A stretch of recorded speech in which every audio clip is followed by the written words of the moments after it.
Tonight's story takes us far south, past the shipping lanes, past the last islands on the map, into a place few people have seen, and even fewer understand. A continent wrapped in silence, frozen, isolated, and unlike anywhere else on Earth. Antarctica.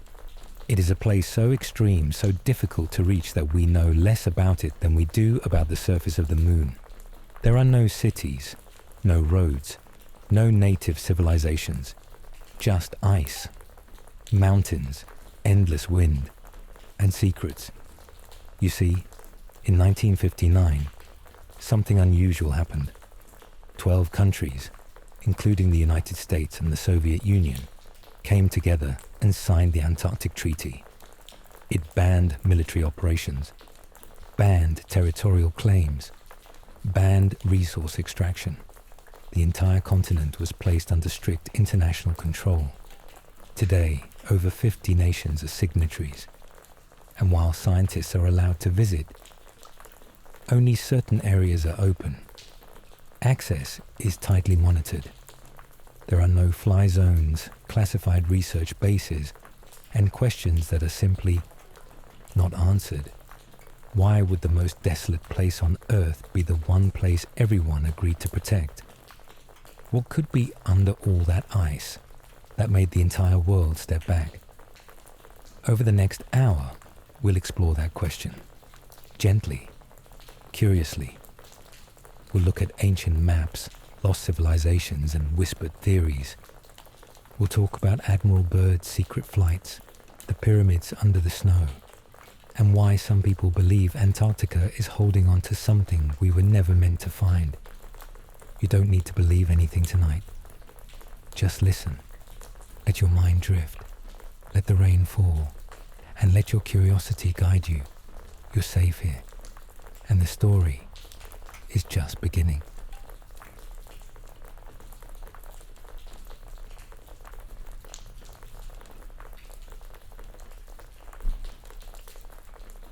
Antarctica is unlike any other continent, not just because it's cold, but because of how it's treated.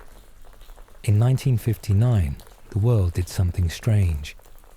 At the height of the Cold War, 12 nations, enemies in every other way, came together and signed the Antarctic Treaty. It declared that the entire continent would be set aside for peace and science. No military bases, no mining, no commercial development, no new territorial claims. Today, that treaty still stands. Over 50 countries have signed it, and even now, over 60 years later, very little has changed. No tourists past a certain point, no satellite imaging beyond a specific resolution, and perhaps, most curiously, no independent exploration of the interior. There are entire regions of Antarctica that are off limits, officially designated no-fly zones, and areas marked scientifically restricted. The official reason? Environmental protection, scientific integrity. And yet, you can fly over rainforests, oil fields, nuclear sites, but not parts of Antarctica.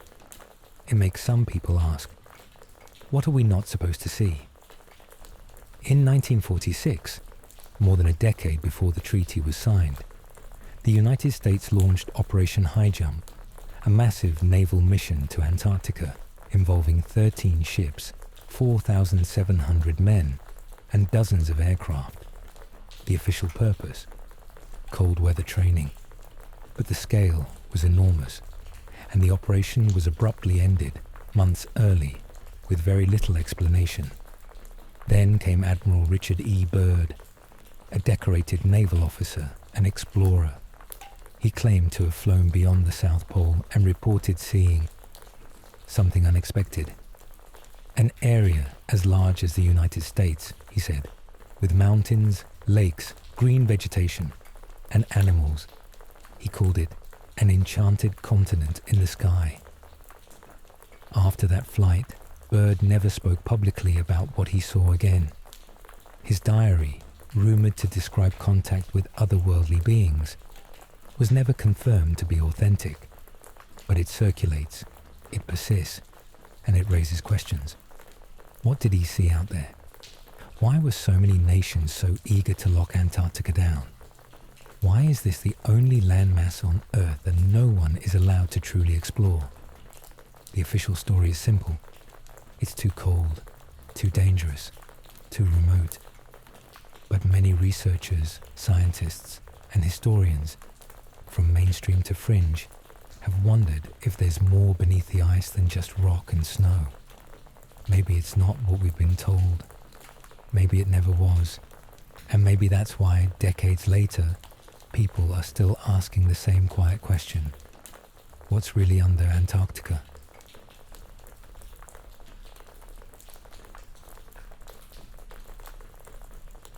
Long before satellites, before radar, before Antarctica was even discovered, someone drew it. In 1513, a Turkish admiral named Piri Reis compiled a world map. It was based, he said, on ancient source material, some of it copied from the Library of Alexandria, long before it was destroyed. His map showed the western coast of Africa, the eastern coast of South America, and something else, a large landmass at the bottom, a coastline that looked remarkably like Antarctica, but without the ice. That's important, because Antarctica wasn't officially discovered until 1820, over 300 years after the map was made. And more than that, we didn't know what it looked like beneath the ice until 1958, when scientists used seismic sonar to map the actual coastline hidden under miles of frozen snow. And yet, the Piri Reis map matches it, almost perfectly. How? Was it a coincidence, a guess, or was it copied from a much older map, one made at a time when Antarctica wasn't frozen? The idea sounds impossible, but it caught the attention of a man named Charles Hapgood. Hapgood wasn't a conspiracy theorist.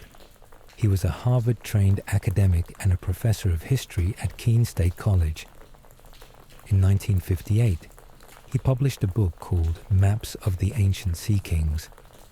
In it, he laid out a theory that Earth's crust may have shifted suddenly in the past, repositioning entire continents. A rapid pole shift, not over thousands of years, but in a geological instant. This could explain how Antarctica might have once been ice-free, and how advanced, seafaring civilizations could have mapped it. His theory caught the attention of Albert Einstein, who wrote the foreword to Hapgood's book. Einstein called it original, of great importance, and worthy of careful study. Hapgood wasn't alone. Other ancient maps also show Antarctica long before we were supposed to know it existed. The Orontius Phineus map, drawn in 1531, shows rivers, mountain ranges, and coastlines that modern researchers say align eerily well with what we now know is beneath the ice. Then there's Philippe Boitier's map from 1739, which also depicts a southern continent with two distinct landmasses. Matching the east and west Antarctic plates, we confirmed centuries later. How could this be? Where did these map makers get their data?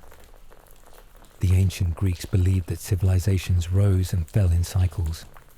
That great knowledge was lost, buried, or scattered every few thousand years. Maybe these maps are remnants of one of those forgotten times. Or maybe they were passed down through generations, copied from copies of copies, until only fragments remained. We'll never know for sure. But one thing is clear. Someone knew something about Antarctica long before we were supposed to, and they drew it.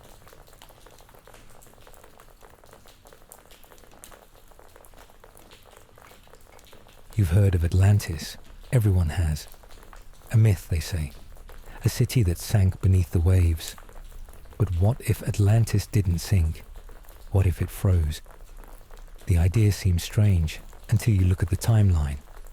In 360 BCE, The Greek philosopher Plato wrote about Atlantis. He said it was a powerful civilization that existed 9,000 years before his time, which puts it around 11,600 years ago, the same time that Earth was coming out of the last ice age, the same time that something dramatic happened to global climate and sea levels, and the same time that parts of Antarctica may have still been ice-free. Plato described Atlantis as advanced with engineering, agriculture, and seafaring ships. He said it was eventually destroyed in a single day and night of cataclysmic flooding and earthquakes. Mainstream historians treat this as metaphor, but others, like Graham Hancock, Rand Flem-Ath, and even Charles Hapgood, suggest Plato might have been referring to a real place, a civilization advanced enough to leave traces in ancient maps, a culture that flourished in a time we're only beginning to understand. And if a rapid crustal shift occurred, as Hapgood believed, then the continent we now call Antarctica may have once been much further north, with a milder climate capable of supporting life. Satellite scans have revealed unusual formations beneath the ice of East Antarctica, including the Wilkes Land anomaly, a massive structure over 300 miles wide, possibly a crater, or something else. Thermal imaging by NASA in 2018 also picked up a persistent heat source more than a mile below the surface. Some scientists call it a magma plume. Others aren't sure. The data is strange, and the access is limited. But if there was a city there, buried in time, frozen under miles of glacial silence, this is what we might expect to see. Triangular patterns, heat signatures without explanation, geometric symmetry where none should exist. Atlantis might not be a sunken city in the Atlantic. It might be frozen in place beneath the one continent no one is allowed to explore freely. Maybe that's why the ancient maps remembered it, why Plato warned of it, why explorers like Byrd returned, changed. Not because Atlantis was a dream, but because it was a memory the ice refused to let go.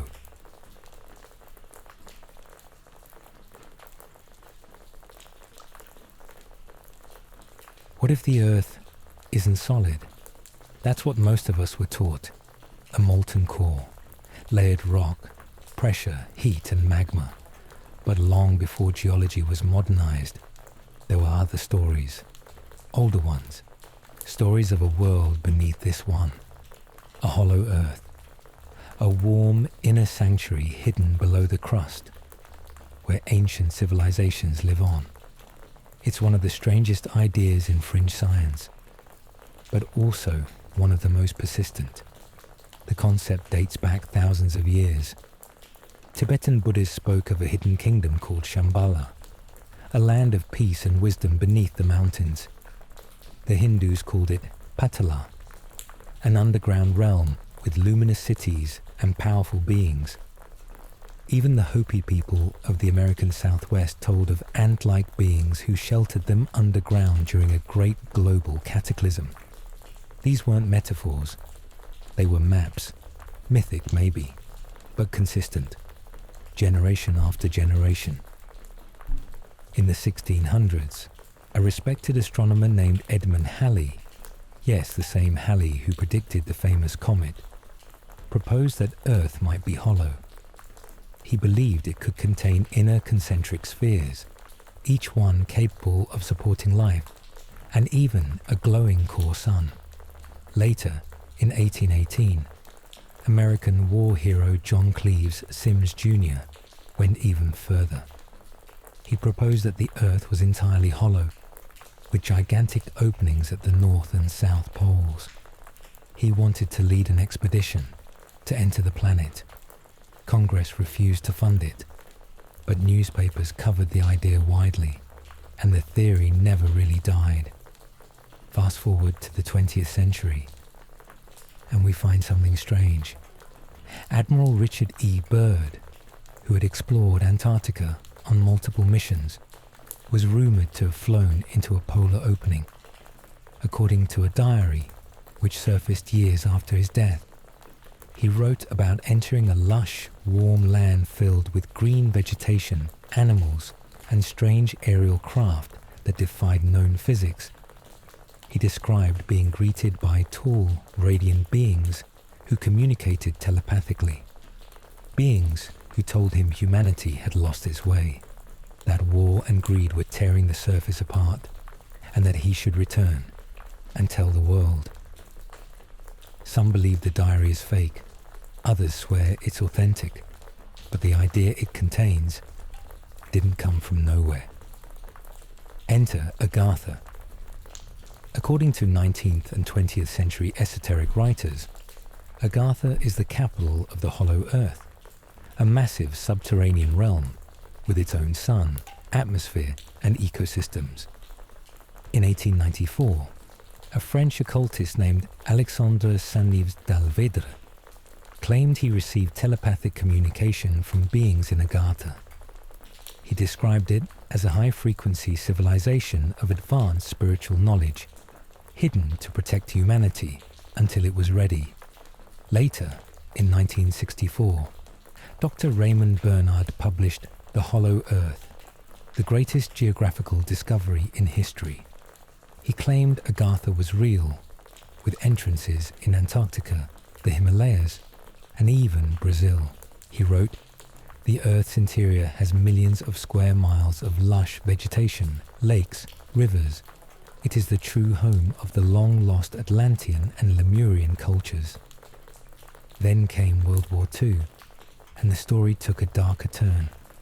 According to several declassified Allied documents, Nazi Germany had a secret program called Neuschwabenland, a base established in Antarctica.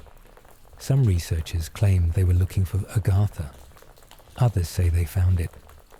After the war, rumors spread that certain Nazi leaders escaped to the South Pole and beyond. Some conspiracy theories even suggest they encountered ancient beings who helped them develop advanced technology. None of this is confirmed, but the timing is curious. In 1946, just after the war, Operation High Jump was launched, a massive US military mission into the South Pole, and it ended early, with no full explanation. Agartha isn't just myth. It's a concept that reappears across cultures, across continents, across time. In Buddhist texts, in Nordic sagas, in Hopi legends, and in modern UFO lore. It's always underground, always warm, always peaceful, and always hidden. Even today, some researchers point to real data. Seismic waves that behave oddly at certain depths, satellite scans showing massive caverns, magnetic anomalies at both poles, long, unexplained periods of aurora borealis in places they shouldn't appear. NASA's Operation Icebridge has revealed cavities the size of skyscrapers beneath the West Antarctic ice sheet. Mainstream science says they're just melting chambers.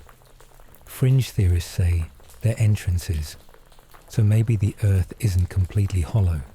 But maybe, just maybe, there's something down there. Not aliens, not monsters, just memory. An older world, still breathing, still waiting. And if you listen closely tonight, as the rain falls, as your body softens into sleep, you might hear the echo of a city beneath your feet. A warm, glowing world, a place of peace, a place of light, Agartha.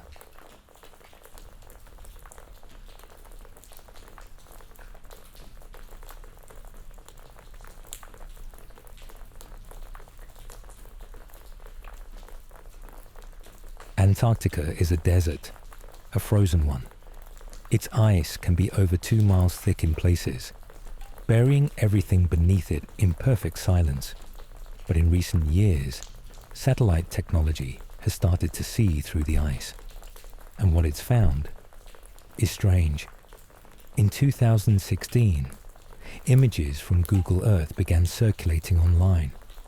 They showed what appeared to be a triangular structure jutting out of the ice in a remote region of Ellsworth Land. The shape was too perfect. 3 sides, evenly angled, measuring over 400 feet across. Skeptics called it pareidolia, the mind seeing patterns in chaos. But others said, this looks like a pyramid. And then they found more. 3 similar structures, positioned like Orion's belt, just like the pyramids of Giza.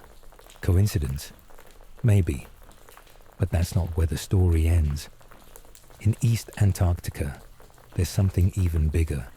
Something hidden deep beneath the ice, beneath the land itself. It's called the Wilkes Land Anomaly, a circular mass over 300 miles wide, detected using gravitational mapping. NASA discovered it in 2006, and some geophysicists believe it might be an asteroid impact crater. Others aren't so sure. Why? Because the shape is too symmetrical, because the magnetic readings are abnormal, because it doesn't behave like other craters we've seen. The anomaly lies beneath 1.2 miles of ice, and its center has a gravitational signature that suggests a dense mass of unknown material. Some researchers, including proponents of the Atlantis theory, believe this could be evidence of a buried city or an ancient power source, something not natural. We don't know, because no one is allowed to dig there. Then there's BedMap 2 and NASA's Operation Ice Bridge. Massive radar and ice-penetrating surveys launched between 2009 and 2019. These missions revealed something startling. Caverns, ridges, and trench systems beneath the Antarctic ice that stretch for hundreds of miles. Some are as tall as the Empire State Building. Others form geometric patterns with right angles, symmetry, and layering that seem, at least to some eyes, architectural. Of course, official reports say it's just erosion, or the result of glacial movement. Natural, if unusual. But what if it isn't? In 2018, NASA published a study showing a massive void beneath the Thwaites Glacier, sometimes called the Doomsday Glacier. This cavity was over 1,000 feet tall and large enough to fit Manhattan inside it. The ice above it had melted rapidly, and no one fully understood why. Was it geothermal heat, a volcanic plume, or something else? Something producing energy from within. There are no excavation missions planned, no archaeological teams being flown in, no headlines. But the data is there, published, peer-reviewed, open to interpretation. And that's where the fringe comes in. Because when you strip away the labels and just look at the shapes, the heat maps, the gravitational ripples, you start to see something, a pattern, a design. Maybe these are just mountains.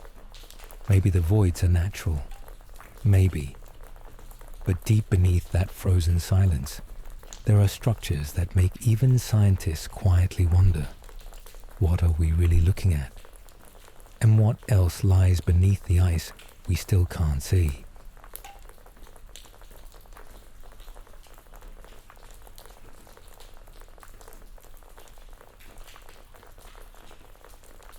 Most maps show Antarctica as the end, a frozen border at the bottom of the world, lifeless, impassable, empty. But what if it's not the end? What if it's the beginning? There are maps, not in classrooms, but in dusty archives and private collections that show something else. Land, beyond the Antarctic ice wall, extra continents, dozens of them. One of the strangest of these is known as the Map of the 33 Continents. It surfaced online in the early 2000s, allegedly created by Russian cartographers using intelligence from post-Tuuli-Tuuntun German sources. Its origin is unclear, but what it shows is astonishing. A flat Earth-style projection with 7 continents in the center. Ours. and 26 additional landmasses far beyond the Antarctic boundary, each with its own name, topography, and weather system. Some have cities, others are deserts, jungles, or mountain worlds. The map is labeled in a blend of Cyrillic and archaic German. No one has officially verified it, but no one has fully debunked it either. Then there's the Iron Republic, a serialized novel, or perhaps a veiled account, published in a Florida magazine in 1902. It tells the story of a man who sailed past the South Pole and discovered a breakaway civilization with advanced technology, telepathic communication, and a peaceful government free of corruption. He called it the Iron Republic and claimed it lay beyond the ice. At the time, readers assumed it was fiction, but like many tales from that era, it was strangely detailed. The author described free energy, weather control, and social systems that wouldn't appear in science fiction for another 50 years. Even older are the Hindu cosmological maps, which divide the Earth into concentric rings of continents separated by vast oceans and massive walls of ice.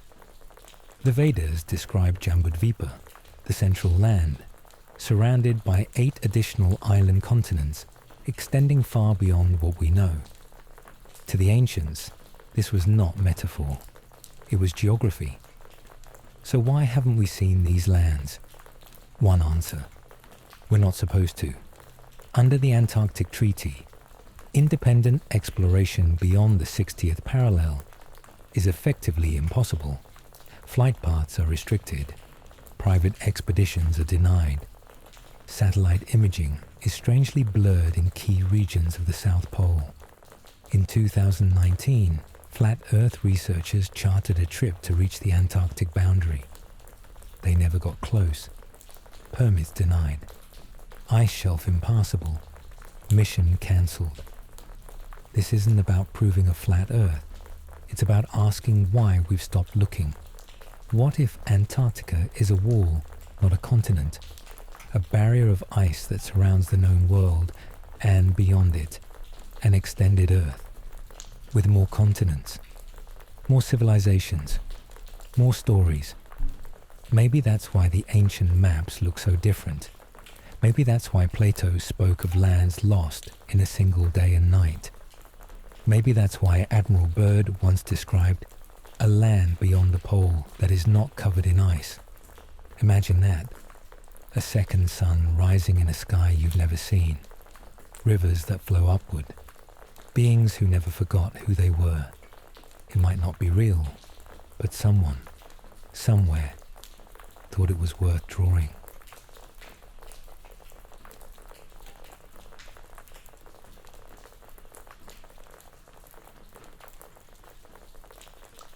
We forget things all the time.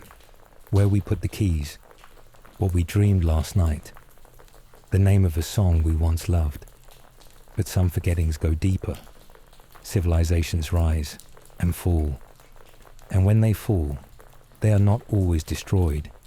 Sometimes they are simply erased. Not by war, but by time and by design. In 1994, archaeologists uncovered something strange in southeastern Turkey, a site called Göbekli Tepe. Massive stone pillars arranged in circles, carved with animals and symbols. It was unlike anything else in the region. Then came the shock. It was over 11,000 years old, older than the pyramids, older than Stonehenge, older than recorded history.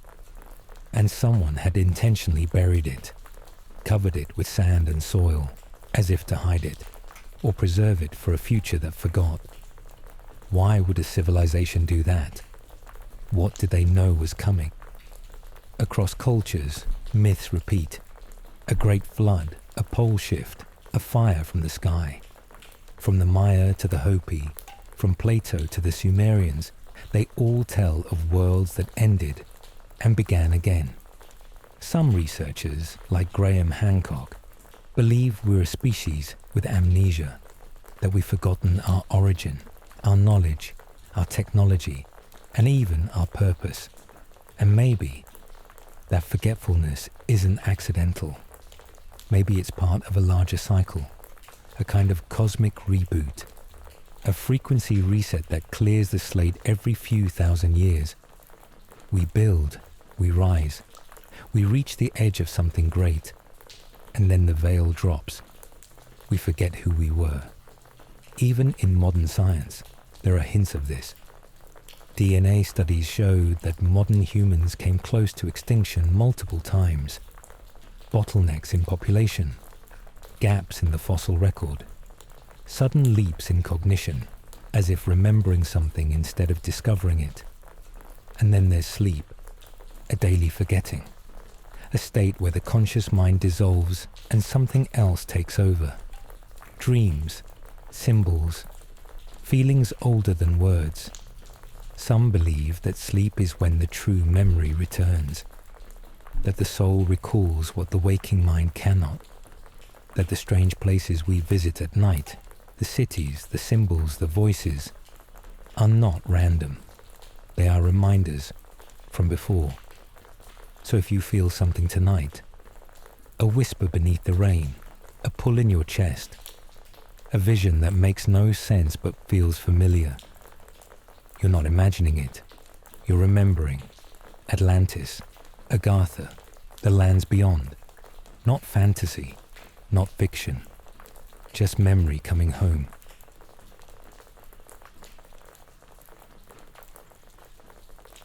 You are still here, wrapped in warmth, drifting at the edge of sleep, and far, far to the south. The rain is falling. It falls on silent snow, on glacial cliffs that no one has named. It falls on doors sealed by time and stories long buried in ice. The world is vast and quiet and full of places you were never meant to imagine. But you did. You came with me. You walked the frozen thresholds. You felt the rhythm of forgotten civilizations. And you remembered what so many were made to forget. You remembered the names Agartha, Asgar, Atlantis, the Watchers, the lands beyond the wall. They are not gone. They are simply resting, just like you. Let the rain lull you now. Let it fall across your mind like soft snowfall, gently covering the noise of the world. No questions, no thoughts, only the sound of forgetting. Because sleep is not an escape. It's a return to the part of you that still remembers, that never stopped knowing, that sees the map the rest of the world ignores. The ice is not empty, it is listening, and so are you. Let go now. Let the dream continue without words. Let your breath fall with the rain. You are safe. You are still. And the story will be here when you wake.